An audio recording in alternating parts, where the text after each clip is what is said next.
نامحرم پر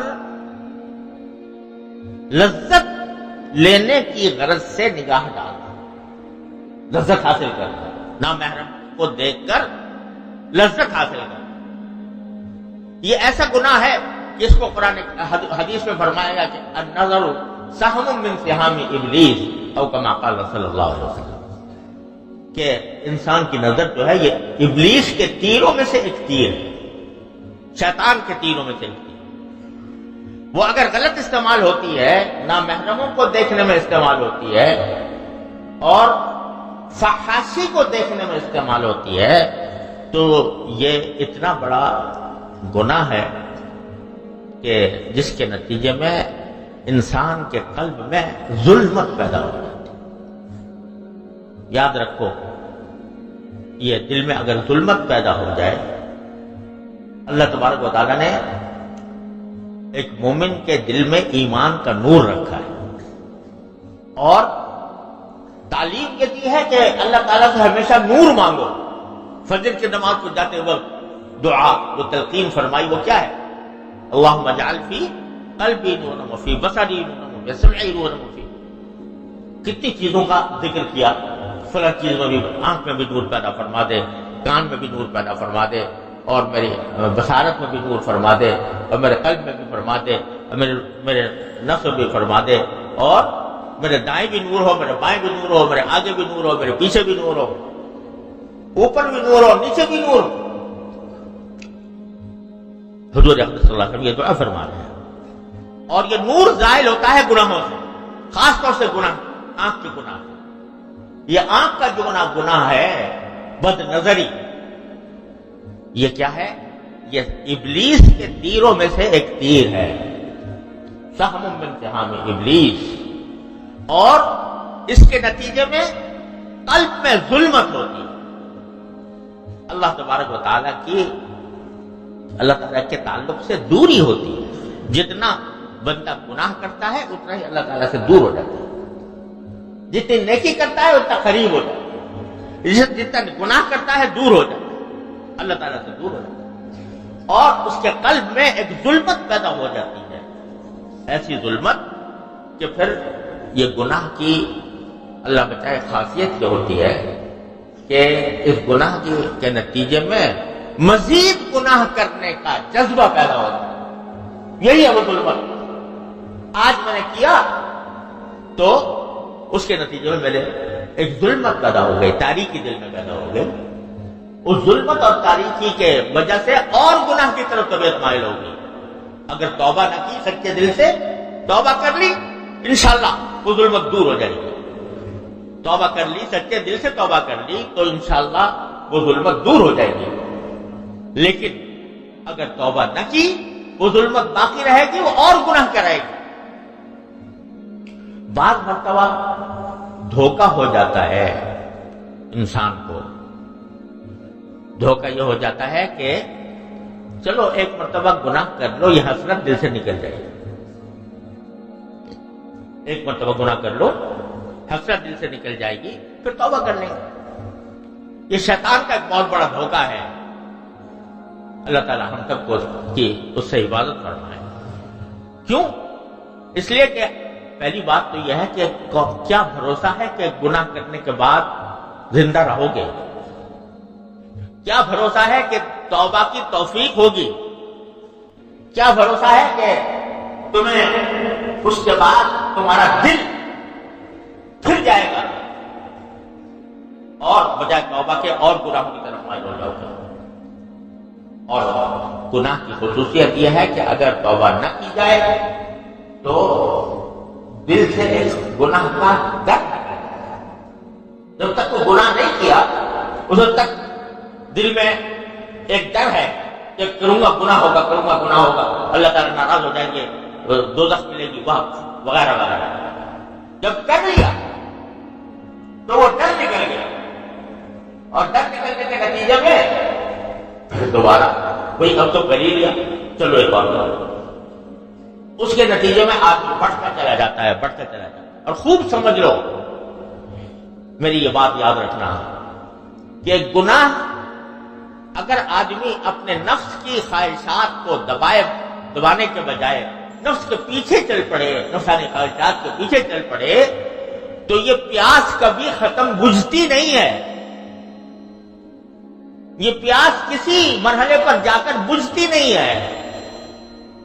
تم سمجھتے ہو کہ ایک مرتبہ کر کے دل ٹھنڈا ہو جائے گا.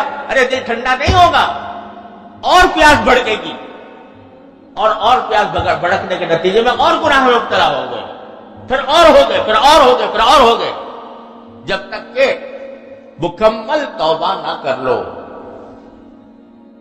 اور اللہ بچائے، جب قرآن کریم سے معلوم ہوتا ہے کہ گناہ کی ایک خاصیت یہ ہے کہ انسان کی مت الٹی ہو جائے، یعنی دماغ جو ہے وہ غلط سمت میں چل پڑتا ہے.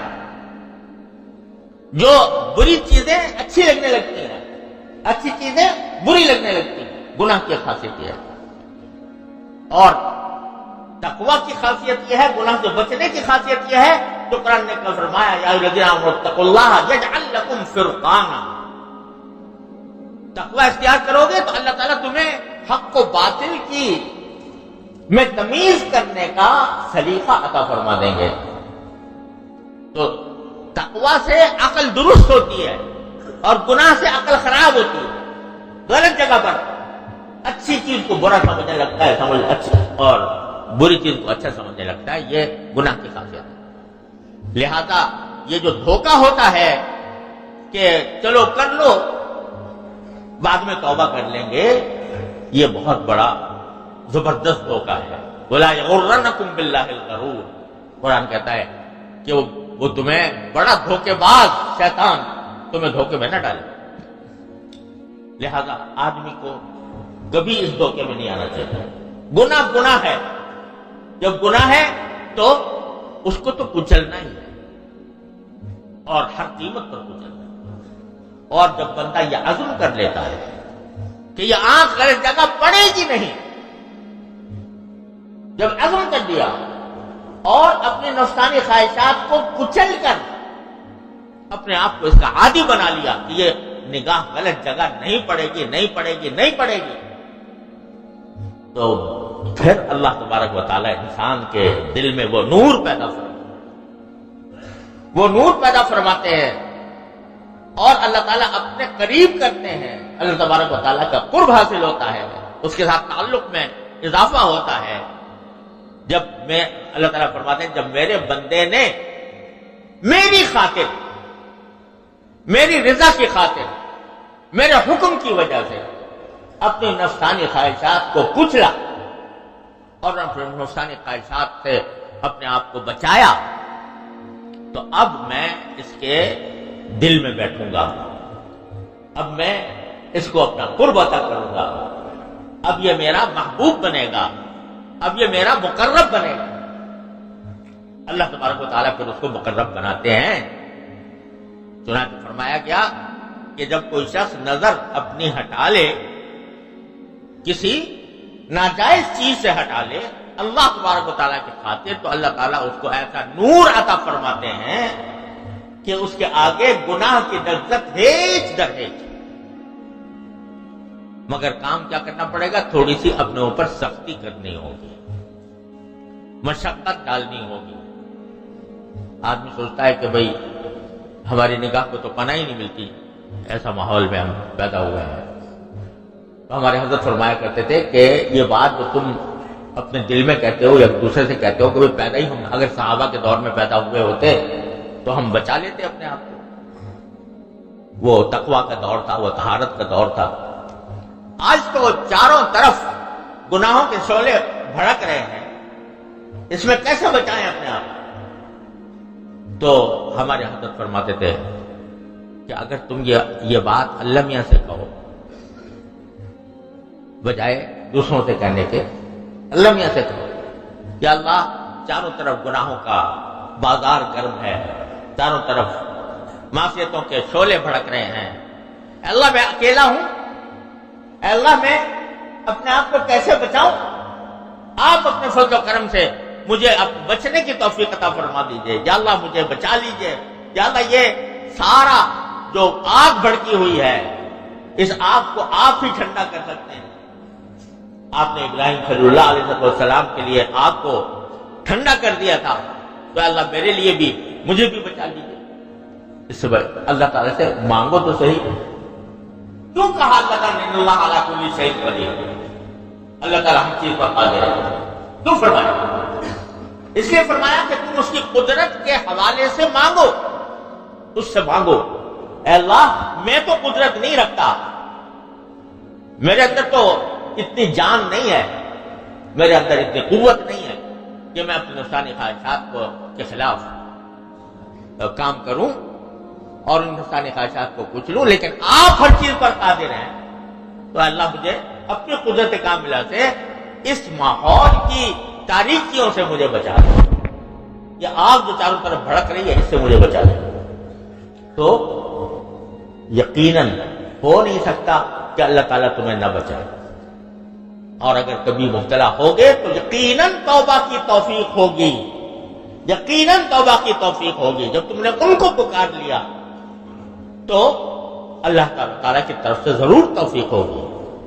تو لیکن پہلے گناہ کو گناہ سمجھو تو صحیح، یہ تو سمجھو کہ یہ تاریکی ہے، یہ ظلمت ہے، یہ آگ ہے، یہ جہنم ہے، اور اللہ تعالیٰ سے اس کی پناہ مانگو، اللہ تعالیٰ کی پناہ مانگو کہ یا اللہ مجھے اس سے بچا دیجیے۔ تو ایک طرف ہمت کرو، اپنے نفس کے اوپر زبردستی کرو، اور دوسری طرف اللہ سے مانگو۔ جب کہیں ایسا موقع آ رہا ہو جس میں خیال ہو کہ یہ میری نگاہ بھٹک جائے گی، تو جانے سے پہلے اللہ تعالیٰ سے مانگو، یا اللہ میں بازار میں نکل رہا ہوں، یا اللہ میں فلاں کام کے لیے جا رہا ہوں، وہاں پر نگاہوں کے بڑے فتنے موجود ہیں، اے اللہ مجھے ان فتنوں سے بچا دے۔